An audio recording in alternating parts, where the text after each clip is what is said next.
प्यारे बहनों और भाइयों, समस्त देशवासियों को, भारतवासियों को मेरा बहुत बहुत प्रणाम।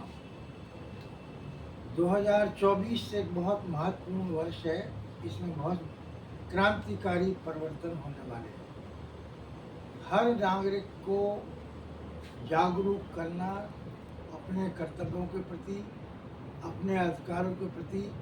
ये हमें संविधान ने सारी चीज़ें प्राप्त मत कर ठीक है। हुई हैं, लेकिन हम कई बार आलस्यवश, प्रमादवश इन अधिकारों का उपयोग नहीं करते हैं। तो सबसे पहले मेरा अनुरोध ये है कि देश में अभी एक जो चुनाव की प्रक्रिया चल रही है, जो 7 चरणों में है और आखिरी चरण 1 जून तक होगा। 3 चरण चुनाव के हो चुके हैं। देश में, समाज में एक बहुत बड़ी परिवर्तन की आवश्यकता आ रही है, क्योंकि इस देश में सब लोग मिलकर प्रेम से रहते हैं। यह इस देश की विशेषता है। अनेक भाषाएं, अनेक प्रकार की विविधताएं जीवन में, खान में, पान में, रहन सहन में, इतना विभिन्नता होने के बाद हम सब लोग एक होते हैं, एकता होती है।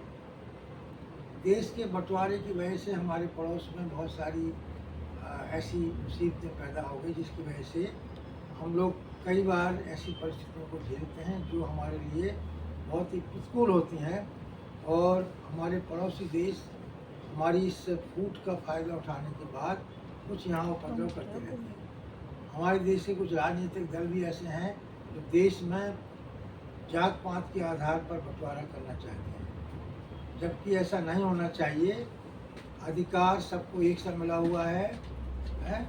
हरि को भजे सो हरि का होई, जात पात पूछे नहीं कोई। संसार में परमात्मा का ही सारा रहस्य है, लेकिन हमें समय समय पर ये देखना पड़ता है कि क्या परिस्थिति है। उसी के संबंध में आज आपको जागरूक करना चाहता हूँ कि आसपास आपके संपर्क में, देश में, विदेश में, जहाँ भी कोई व्यक्ति हो, उसको अपना 1 जून तक जो जिस चरण में जहाँ जिसका वोट है उसको डालना चाहिए। और ये करने से हम अपने आप को बहुत ही सुरक्षित महसूस करेंगे। और हमें किसी पॉलिटिकल पार्टी से मतलब नहीं होता है, लेकिन ऐसी देश प्रेमी पार्टी जो राष्ट्र हित में, लोगों के हित में काम करे, हमें उसको मताधिकार का अपना प्रयोग करके उसको सत्ता में लाना चाहिए। क्योंकि देश में बहुत सारी भ्रांतियाँ फैला दी जाती हैं कि ये पार्टी आएगी तो वो ऐसा कर देगी, संविधान बदल देगी। कोई भी पार्टी संविधान बदल नहीं सकती है। ये पब्लिक का राइट होता है, जो हमारे अब संविधान रचनाकारों ने लिख दिया है। उसमें जब जरूरत पड़ती है कोई विशेष परिस्थिति में, तो उसको बदलना पड़ता है। देखिए, अभी हाल में एक बड़ी घटना हुई है जिसको लोगों ने एक बहुत ही अच्छी तरह महसूस किया है कि कई हजार वर्ष के बाद हमारे देश में पुराना राम राज्य का जो मतलब था, इसमें राम का एक प्रतीक मनाया जाता है। देखिए, राम और परमात्मा, ये राम अयोध्या वाले राम और हमारे हृदय वाले राम, तो बहुत सा परिवर्तन लोगों में आया। इसी के प्रति मैं आपको जागरूक करना चाहता हूँ। बहुत से लोग ऐसे उग्रवादी होते हैं जो हमारे देश में उन्होंने हमला किए और देश को तोड़ फोड़ करके अपना कब्जा किया। कई 100 वर्ष तक जो है मुग़लों ने जो आताताई मुग़ल थे, उन्हें हमारी संस्कृति को नष्ट करने का प्रयास किया। तो मैं चाहता हूँ कि हर व्यक्ति को अपने आपस में जब चर्चा हो तो देश रक्षा के लिए देश में प्रेम, देश में सेवा और देश में उन्नति की भावना होना चाहिए। चाइना ने सबसे पहले इंडस्ट्रियल रेवोल्यूशन लाई। उसमें चाइना का एक ही लक्ष्य था कि पूरे लोग आके हमारे देश में कारोबार करें। तो हमारा देश भी दूध की जो सोने की चिड़िया थी, इसी वजह से थी। यहाँ की जो औद्योगिक बहुत सारी स्थितियाँ बड़ी अच्छी थी। तो अब हमें भी वही माहौल पैदा करना चाहिए।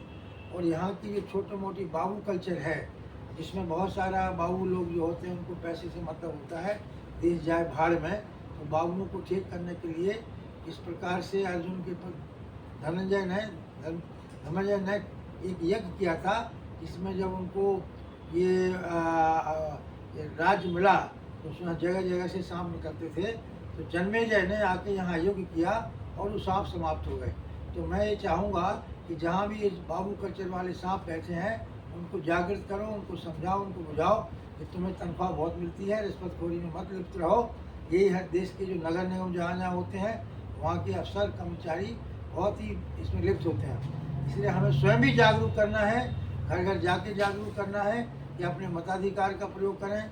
जो आपके 10-20 लोग फ्रेंड हैं, दिल्ली में हैं, बाहर हैं, बिहार में, यूपी में, आंध्र प्रदेश में, मध्य प्रदेश में, गुजरात में, बंगाल में, जहाँ भी हो, वो अपने पहले तो मताधिकार का प्रयोग करें और वो देखें कि जो पार्टी हमारे हित में काम करेगी, हमारे अधिकारों की रक्षा करेगी, हमारी रक्षा करेगी, उसको मताधिकार देना चाहिए। तो आज हम इसी संबंध में आपसे चर्चा की है। फिर अभी इसके बाद दूसरा वीडियो आएगा, इसमें हम ध्यान, योग, कैसे धर्म को पालन करें, क्या क्या मंत्र मूल धारण करें, ताकि मंत्रों के द्वारा हम अपने शरीर को, मन को ठीक कर सकें और हमारे मन से जो तमाम प्रकार के आक्रोश है, क्रोध है, वो समाप्त होकर के परमात्मामय हो जाए। बहुत बहुत धन्यवाद। आपने मेरी बात को सुना, अच्छी लगे तो सबको बताना, और देश को बचाने के लिए, राष्ट्र को बचाने के लिए, सबको जागृत करने के लिए आपका बहुत सहयोग जरूरी है। और आप जगह जगह इस बात को फैलाएं। अगर मेरे से कोई इस बारे में चर्चा करना है तो आकर के हमारे बालाजी गणपति बालाजी धाम में, कलकी धाम में 2228 ऑटम लाइन में आए, यहाँ आपका स्वागत है। और आपको कुछ पूछना हो, कोई आपकी समस्या हो, पारिवारिक, व्यक्तिगत, रोजगार, प्रेम संबंधी जो भी समस्या हो, यहाँ आकर मिलें। और हमारा नंबर ले सकते हैं आप 9811114180, 88266126267290901889। बहुत बहुत धन्यवाद। हमारी बात को आपने प्रेम से सुना, इस मैसेज को सब तक फैलाएं, बताएं। बहुत बहुत धन्यवाद। कितना हुआ, 6 मिनट का?